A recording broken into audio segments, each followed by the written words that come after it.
Narito ang isang mahaba at makabuluhang mensahe para sa Boss Familia. Isinulat ko ito na parang isang kwento mainyong samahan, paghihirap at tagumpay. Ang kwento ng Boss Familia.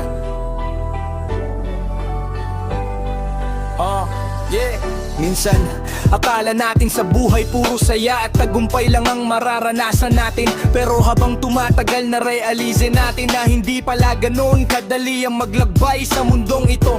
Maraming pagsubok, maraming hadlang at maraming pagkakataon na gusto na nating sumuko. Pero sa gitna ng lahat ng ito, may isang bagay na hindi nagbago: ang presensya ninyo sa buhay ko at sa buhay ng bawat isa sa atin. Pamilya! Hindi lang ito simpleng grupo o samahan, ito ay isang tahanan. Dito hindi tayo magkakakilala lang, kundi pamilya na ang turingan. Kahit hindi tayo magkakadugo, mas matibay pa ang bigkis ng ating pagmamahalan at pagtutulungan kaysa sa kahit anong dugo o relasyon. Naaalala ko pa noong tayo ay nagsisimula pa lang, simple lang ang buhay, simple lang mga pangarap. Walang malalaking yaman, walang impluensya, pero mayaman tayo sa pangarap at mayaman tayo sa tiwala sa isa't isa. Sabay-sabay tayong humarap sa mga hamon. Noong panahon na madilim ang paligid at parang walang pag-asa, kayo ang naging ilaw ko. Noong panahon na pagod na ako at gusto nang bumitaw, kayo ang naging lakas ko para ituloy ang laban. Salamat dahil sa bawat tagumpay, sabay-sabay tayong nagsasaya. Pero higit sa lahat, salamat dahil sa bawat pagdadapa. Hindi nyo ako hinayaang mag-isa.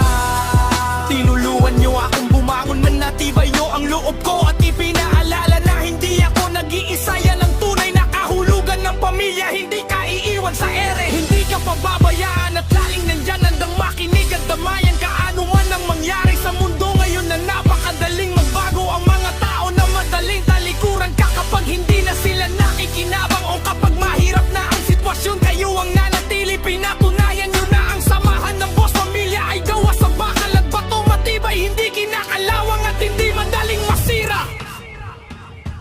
Lahat tayo ay may kanya-kanyang kwento, may kanya-kanyang pinagdaanan. Pero dito sa loob ng grupong ito, naging iisa ang ating kwento, iisa ang ating laban at iisa ang ating pangarap. Ang umangat, magtagumpay at bigyang karangalan ng pangalang Boss Familia. Huwag nating kalimutan kung saan tayo nanggaling. Huwag nating kalimutan ang mga taong tumulong sa atin para makarating kung nasaan man tayo ngayon. At higit sa lahat, tinatang natin ang tiwalang inakalob ng bawat isa. Dahil ang tiwala ay parang salamin, kapag nabasag mahirap nang ibalik sa dati. Kaya pahalagahan natin ang bawat araw na magkasama tayo. Hanggang sa dulo ng ating mga araw, mananatili tayong magkakapatid. Walang iwanan, walang susuko at laging magkakaisa. Dahil alam ko kahit anong bagyo o problema ang dumating, basta magkakasama tayo, kakayanin natin. Dahil ang Boss Familia ay hindi lang basta pangalan, ito ay isang pangako. Isang pangakong hanggang sa huli, tayo pa rin. Mahal ko kayo mga boss! Solid tayo hanggang sa dulo!